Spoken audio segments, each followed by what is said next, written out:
Eu vou afirmar uma coisa pra vocês, pessoal. Esse creme é muito cheiroso. E a sua cor é verde. Agora, digamos que eu passe esse creme para um grupo de pessoas, com 20 pessoas. Esse produto vai passar de mão em mão até o último componente do grupo. Eu tenho certeza de que todos vão confirmar o que eu afirmei. Não vai ter uma voz dissidente, cara, louca para dizer que esse produto não é cheiroso. E não é verde, não tem cor verde. Não é bom a gente poder falar a verdade livremente, sem medo de ser contestado de repente por algum louco que tenta transformar o que é óbvio em algo subjetivo? Falar a verdade é como caminhar numa estrada sem medo de que o chão desapareça debaixo dos seus pés. É firmeza. Por que eu estou dizendo isso? Porque atualmente nós vivemos numa realidade onde nós não podemos falar de forma concreta e nem afirmar algo de forma concreta. A gente vive numa realidade completamente estranha e perturbadora. Nessa realidade atual, a verdade ela é completamente subjetiva. Depende do contexto onde nós estivermos inseridos falando a verdade. Isso é completamente louco, cara. Principalmente quando se trata de conceitos específicos como a ciência, religião e a política, cara. Dependendo de um desses contextos aí, a verdade ela é completamente interpretativa. Nada é concreto. E eu vou explicar por quê. Vocês estão vendo essa figura aí que está aparecendo para vocês? Então, até um pouco tempo atrás, esse cara, ele era presidiário. Estava preso. Por uma manobra política, passando por cima de muitas leis, de vários filtros que impedem que uma pessoa desqualificada concorra a cargo público, ele conseguiu ser candidato, está concorrendo às eleições à presidência. Burlando todas essas leis, cara. Não se esqueça, a lei da ficha limpa, por exemplo. Pois é. Existe uma verdade sobre esse cara. Ele roubou os cofres públicos. Existem provas materiais, né, que nos dá segurança para poder afirmar isso. E o Lula é um ex-presidiário. Existem provas materiais. Qual é a prova material? Existe o dinheiro. Lembra do tal do Gedel, onde foi encontrado 51 milhões de reais no apartamento? Pronto, era dinheiro de propina. Está relacionado ao caso Lava Jato. A Polícia Federal foi lá e coletou esses valores. Esses valores não são de plástico, não é algo abstrato. Tá lá, cara. É físico. Então é prova material. Outra prova material. Ele estava na prisão. É um fato isso. Mas a pergunta é, nós podemos verbalizar isso com segurança, sem medo de ser contestado?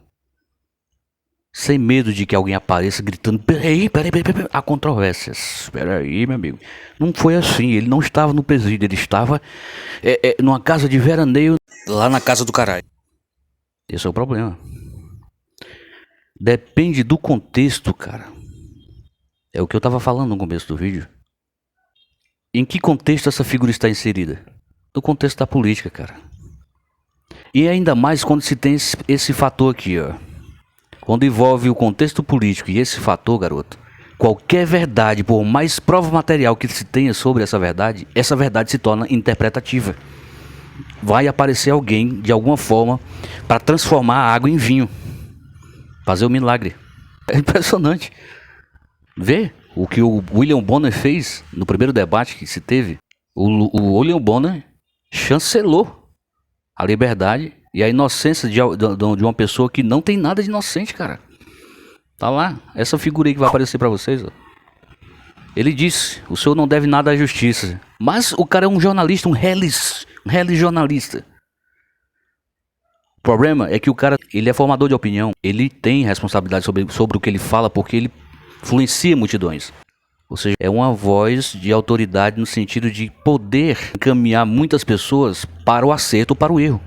Vocês estão entendendo? Um ocupante da presidência tinha sido condenado por crime comum. Existem provas de que Lula cometeu os crimes de corrupção passiva e lavagem de dinheiro. E ele falou isso, e não é verdade. Ou seja, A palavra desse cara, ele teve coragem de falar contra as afirmações de outro juiz. Ives Grande, Marco Aurélio e outros juízes afirmam, ele não foi inocentado, que afirmou que não, o Lula não é inocente. E Marco Aurélio também já afirmou, procure, eu vou colocar as imagens, veja as imagens aí. Fui julgado, fui considerado inocente. Não foi inocentado. O processo vai ser recomeçado numa outra jurisdição. Isso não quer dizer também que o ex-presidente Lula foi inocentado. O Supremo não inocentou. O Supremo assentou a nulidade dos processos crime, o que implica o retorno à fase anterior, à fase inicial. Houve uma manobra política para ressuscitar essa figura tosca, que é o Lula, para as eleições agora recentes. Só isso, pessoal. Ele não é inocente, ele não foi julgado, ele tem que ser julgado novamente, passar por todo o processo, que isso não vai acontecer mais, porque a gente sabe que ele já completou a idade e os processos prescreveram, cara. As acusações prescreveram, devido à idade, ele não pode ser mais julgado. Vocês estão entendendo aí? Em resumo, tudo se resume à manipulação da verdade. Então, eu não posso afirmar que algo realmente é de forma concreta, cara, no meio político ou em outros segmentos. Assim, como eu tenho a segurança de dizer que isso aqui é cheiroso, que é verde, ou que é liso, nesses segmentos aí que eu falei, pessoal, a verdade não passa de uma moeda de troca. E não deveria. A verdade deveria transitar por todos esses segmentos, cara, e não se corromper. Ela teria que ser imutável. Todos deveriam olhar para ela, se de fato é, né? Existem provas materiais, e confirmar. Aconteceu, e confirmar. Existe, e confirmar. Ele é. Ele não foi, ele é. Você está entendendo? Infelizmente a verdade, dependendo do valor que se está disposto a pagar por ela, essa verdade pode se transformar numa mentira. Valeu, pessoal. Tamo junto. Se inscreva no canal, ative o sininho de notificação e me ajude a continuar fazendo esse trabalho, ok? Se inscreva. Vamos mergulhar para dentro da verdade.